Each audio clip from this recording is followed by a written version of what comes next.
Subscribe कीजिए royal teacher को education संबंधी न्यूज़ तुरंत पाने के लिए। एसआईपीएफ पोर्टल पर एनपीएस कर्मचारियों की होगी लेजर तैयार। आरपीएमएफ आरजीएचएस की होगी कटौती। एम्प्लॉय आईडी व प्रान नंबर की होगी मैपिंग। 1/1/2004 के पश्चात नियुक्त राज्य कर्मचारियों के लिए अति आवश्यक। जी हाँ साथियों, जैसा कि आप सभी जानते हैं कि राज्य सरकार द्वारा जो 1/1/2004 के पश्चात नियुक्त राज्य कर्मचारी है उनके लिए एनपीएस को हटा दिया गया है और उसकी जगह ओपीएस को लागू कर दिया गया है। 1 अप्रैल 2022 से ओपीएस को मान लिया गया है। ओपीएस को मानने के साथ इसकी कवायद और जोर से शुरू हो गई है। इसके साथ ही अब एसआईपीएफ पोर्टल के बारे में आप सभी जानते हैं। तो ये जो एसआईपीएफ पोर्टल है इस पर आप सभी की लेजर तैयार होगी। जो भी एनपीएस के कर्मचारी थे, जो एनपीएस के अंतर्गत आते थे, उनकी एसआईपीएफ पोर्टल पर एक लेजर तैयार होगी जिसमें एनपीएस में कितनी राशि है उन सभी का आपको ब्यौरा पता चलेगा। साथ ही इसमें आरपीएमएफ है या आरजीएचएस की कटौती होगी। एम्प्लॉय आईडी और प्रान नंबर की मैपिंग होगी। यह है वो राजस्थान सरकार निदेशालय राज्य बीमा प्रावधान निधि विभाग का आदेश जो ये इसमें विषय है एसआईपीएफ पोर्टल पर एनपीएस कर्मचारियों के निजी अंशदान कटौती को लेजर तैयार कराने बाबत। अब आपकी निजी अंशदान जितना था उसकी कटौती का जो एनपीएस में कटौती होती थी उसका लेजर तैयार होगा।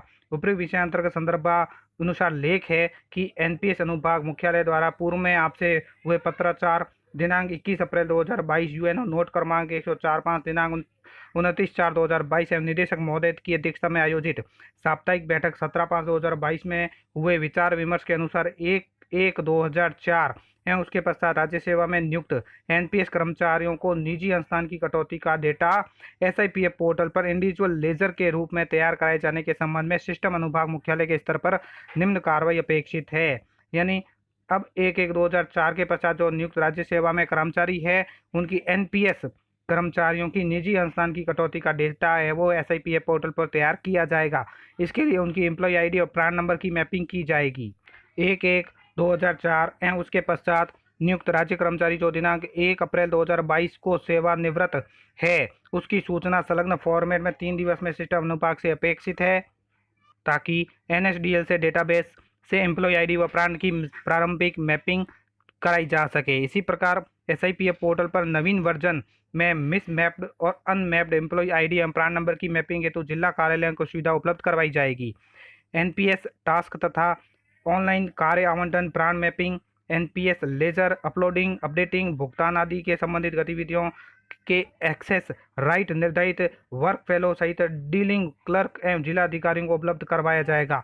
एम्प्लॉय आईडी एवं प्रान नंबर से मैपिंग से संबंधित कार्य की रिपोर्टिंग जिला कार्यालय, संभागीय कार्यालय एवं मुख्यालय योजना प्रभारी अधिकारियों को उपलब्ध कराई जाएगी। साथ ही एनपीएस की ओल्ड लेजर तैयार करना, एनपीएस की ओल्ड लेजर भी इसके लिए तैयार होगी कि जो 1 जनवरी 2004 से 31 मार्च 2012 तक की एनपीएस कर्मचारियों की निजी अंशदान कटौती को एसआईपीएफ पोर्टल पर फीड करने के लिए एनपीएस इंडिविजुअल लेजर तैयार कराई जाए। उक्त लेजर में संबंधित कर्मचारी के वेतन से काटी गई निजी अंशदान की कटौती कराई जानी है। यानी 1 जनवरी 2004 से 31 मार्च 2012 तक के एनपीएस कर्मचारियों की निजी अंशदान की कटौती है वो एनपीएस इंडिविजुअल लेजर के रूप में तैयार कराई जाएगी। एनपीएस व्यक्तिगत लेजर में निर्धारित वेतन खंड नियमानुसार आरपीएमएफ और आरजीएचएस की कटौतियों को कर्मचारियों के खाते में माहवार ऑटो डेबिट किया जाकर संबंधित बजट मद में राशि हस्तांतरित की जाएगी। इसी प्रकार एनपीएस अचीव के तहत यदि कर्मचारी कोई राशि आहरित की हो तो उसे भी लेजर में डेबिट कराना है। इस हेतु एनएसडीएल से प्राप्त डेटा के अनुरूप कार्रवाई की जानी है।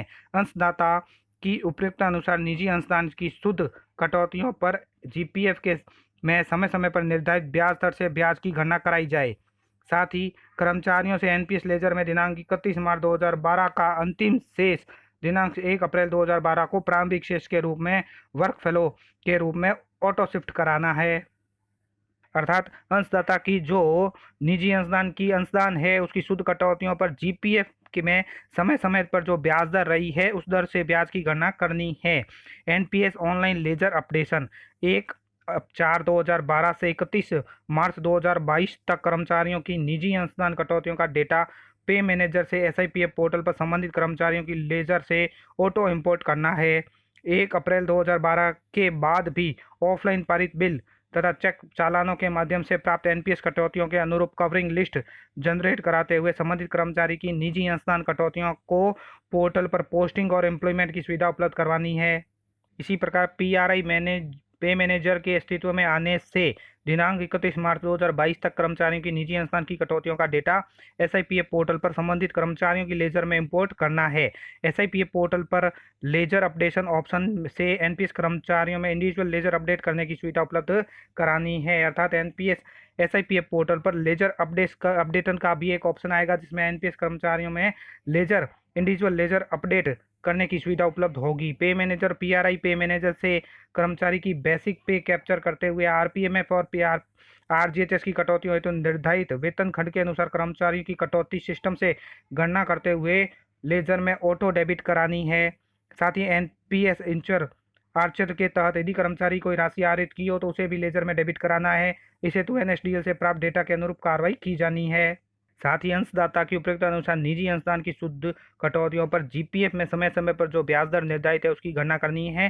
पोर्टल पर बुक तथा महालेखाकार द्वारा सूचित एनपीएस क्रेडिट तथा इंडिविजुअल लेजर में समायोजित राशियों को रिकॉन्सिलेशन के और क्लोजिंग की व्यवस्था विकसित की जानी है।